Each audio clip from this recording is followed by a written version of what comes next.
The first wave of division agents was never meant to fail. They were activated early, before borders closed, before quarantine zones were defined, before the collapse had a name. At the time, the situation was still considered manageable, localized, containable, temporary. The mission given to the first wave reflected that belief. Stabilize critical infrastructure, support local authorities, assist civilian evacuation, maintain order until conventional response arrived. They were told this phase would be brief. It was not. Activation began quietly. Watches illuminated across the city without announcement. Apartments, hospitals, temporary shelters, safe houses that had never been tested under pressure. Men and women who had trained for years received the same instructions. Proceed to your assigned sector, establish contact with local authorities, provide support as needed, remain covert unless escalation required. They were told help was coming. They were told relief was en route. They were told this wasn't a war. The first wave moved immediately. They wore no uniforms, no armbands, no visible insignia.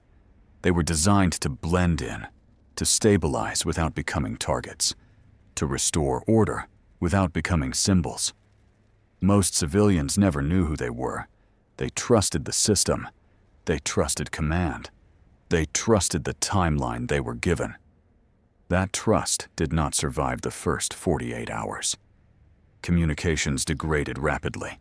Cellular networks collapsed under load. Emergency channels overlapped. Command frequencies went silent for minutes at a time. Agents adapted. They switched to local coordination, hand signals, short-range radios, pre-arranged rendezvous points. Some secured hospitals and medical distribution centers. Some reinforced police precincts already under strain. Others escorted civilians through neighborhoods already showing signs of breakdown. Looting, uncontrolled fires, armed civilians forming checkpoints without authority.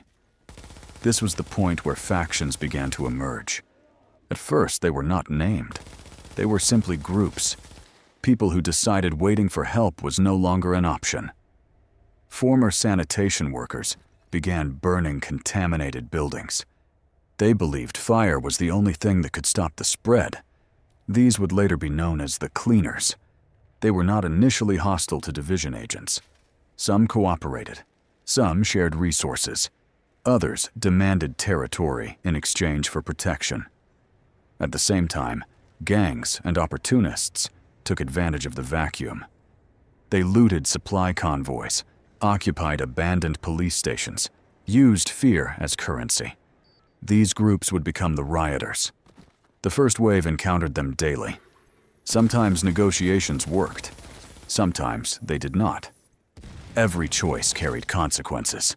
Reports from this period are incomplete. One agent describes standing guard inside a school gymnasium converted into a shelter. He notes the sound of coughing never stopped.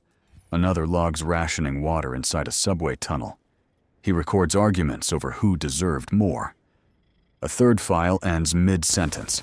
No explanation follows. The first confirmed deviation occurred on day 3. An agent assigned to Midtown failed to check in. There was no distress call, no biometric spike, no final transmission. His watch continued transmitting location data for several hours. Then it stopped. Command flagged the incident as a temporary disruption. By day 5, similar disruptions multiplied. Entire teams stopped reporting. Patrol routes went unanswered. Safe houses went dark. Scheduled rendezvous points remained empty. They were not declared dead. They were not extracted. They were reclassified. The term used internally was rogue, not because they had turned hostile, but because command could no longer account for their actions. As days passed, more organized threats emerged. Former inmates escaped during the evacuation. They armed themselves. They took control of entire blocks using violence and intimidation. These groups would become the Rikers. First wave agents encountered them while escorting civilians through transit corridors. Several firefights during this period were never officially logged. At the same time, private security contractors began operating independently. They wore military-grade equipment. They moved with discipline. They enforced their own rules. This would become the last man battalion. Unlike other factions, the LMB did not negotiate. They treated division agents as competitors, in some cases as obstacles. This fractured the first wave. Some agents continued following original orders. They prioritized civilians. They avoided escalation. Others adapted. They made alliances. They secured territory. They stockpiled weapons and supplies. Command could no longer distinguish between initiative and insubordination. Recovered footage shows first-wave agents arguing over priorities. Protect evacuation routes. Protect supply caches. Eliminate hostile elements. Preserve themselves. Each decision pulled them further from centralized control. The city did not reward restraint. The city did not forgive hesitation. One recovered transmission captures an agent barricading a storefront at night. His voice remains calm, controlled, professional. He says the cleaners are approaching. He says rioters are massing nearby. He says command has not responded. Another file records a firefight between division agents and unidentified forces wearing military insignia. The agent requests confirmation of friendly status. No response is given. The gunfire continues anyway. By the end of the first week, command reached a conclusion. The situation was no longer recoverable through covert stabilization. The city had moved beyond containment. The decision was made to suspend further first-wave-style activations.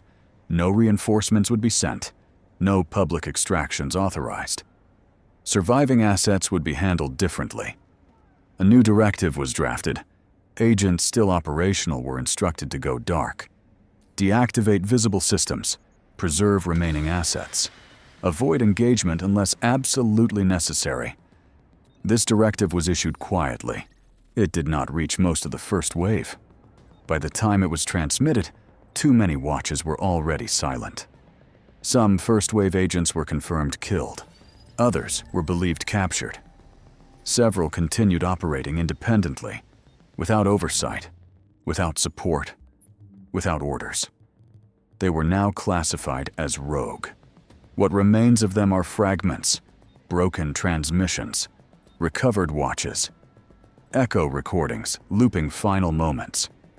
In several cases, biometric data continued long after communication stopped. Elevated heart rate, sustained movement, prolonged stress indicators. Then nothing. The official record states the first wave was compromised by rapid escalation and loss of control. The unofficial assessment is simpler. They were sent in too early, with incomplete intelligence and no exit strategy. The dark zone would come later. The second wave would deploy with better equipment, clearer objectives, and authority to make harder choices. The first wave had none of that. They went in believing the system would hold. When it didn't, they adapted. And when command could no longer control them, they were labeled rogue. More recovered case files will follow.